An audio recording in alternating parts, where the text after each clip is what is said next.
This is Pharaoh's house. Greetings, kindred souls and kind strangers. Pupils, that's an alternative word for students. Get ready to write more notes, for my Podisode Health Tips starts now. This segment addresses microplastics, which I have addressed in past Podisodes on plastics in all things ingestible and inhalable.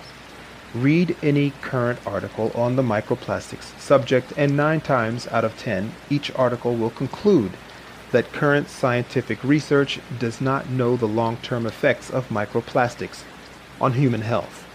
These article writers are not being honest with their audiences.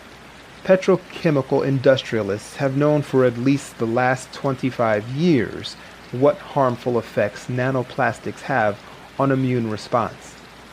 Even the WHO, or WHO, claims that the world's population breathes air containing levels of pollutants that exceeds their own pollution limit standards, including plastic particles. Microplastics are released during the life cycle of plastics, from production to circulation to consumer usage and disposal. Depending on the micron size of the plastic invader, microplastics are able to breach intestinal tissues, enter the bloodstream, and dysregulate the immune response of your vessel.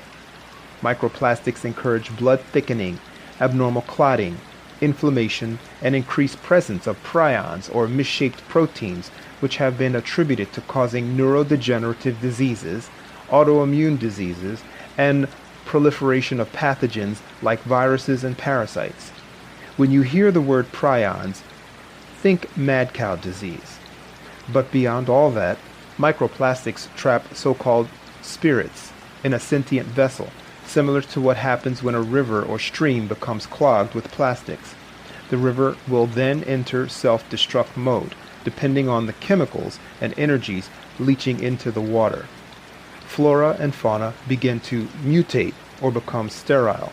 Imagine what goes on in your so-called gut when it attempts to assimilate or to eliminate microplastics. If you ingested them in liquids or solids, they easily bypass stomach acids, as acid does little to nothing to plastic. For example, stomach acid contains a minute amount of hydrochloric acid, enough to break down bone and teeth, but it does nothing to plastic. In fact, plastic containers are used to hold acid. Plastic also makes the perfect containment field for spirits, just like the metal lead and a few other substances do. If you recall, I mentioned that a spirit can be generated organically as well as artificially. No doubt there is a difference at the cores of both manifestations, but we'll focus on artificially generated spirits, which microplastics facilitate a proliferation of within various life forms, in particular the so-called human life form. 2 of the most commonly physiological situations attributed to microplastics are schizophrenia-like disorders and dementia-like symptoms. The response, of course, by the medical industrial complex to these types of mental or physical crises is to prescribe pharmaceuticals containing metals and metalloproteins, as well as opiates, which affect one's ethereal spatial orientation, or as I call it, reality tether. You have a physical spatial orientation, which is defined as our natural ability to maintain our bodily orientation and or posture in relation to the surrounding environment or physical space, at rest or during motion. Genetically speaking, humans are designed to maintain spatial orientation on the ground, in definition. I surmise that to match our physical spatial orientation, there is a psychospiritual or ethereal orientation. I call this, as I said, a reality tether. This idea is not new. Some schools of thought call this a silver cord or the antakarana. Briefly explained, a reality tether is a hypothetical ethereal tether attached to rear left scapular or shoulder blade region, with a minor length of it running along left lateral region down to the left heel of your foot. Allegedly, everyone has this tether, which can be infected by various elements, such as parasites. But if breached irreparably or cut, renders its life form mentally deleted from present consciousness. Microplastics can affect connection to reality in some people, particularly those who ingest psychotropics, hallucinogens, copious amounts of alcoholic beverages, or impure cannabis. Tether breach or loss does not always result in physical death, but can disarm one's spiritual immunity or defense response mechanisms.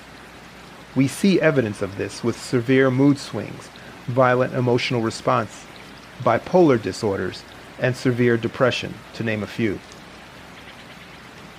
Biochemical reactions to microplastics in your blood include spikes in blood sugar levels, depletion of certain macrominerals like magnesium, potassium, and trace minerals like manganese, iodine, zinc, and selenium. In a future podisode, I will reveal more on microplastics, metalloproteins, their effects, and how you can speed up your vessel's natural purgative response time in order to periodically remove microplastics.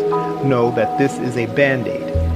If you want to end microplastics, then show that you truly care. Start forming those communities and reformatting this place into what it has the potential to be, a learning place, a higher balance and fidelity place. Lastly, here's one of my original quotes for you to ponder. If hell has walls, they're made of infinite layers of plastic. Pharaoh's House media content is the sole property of pharaohshouse.com. All third-party copyrights revert to their respective owners. To inquire about syndication or sponsorship, visit pharaohshouse.com/blog and select Sponsor a Podisode.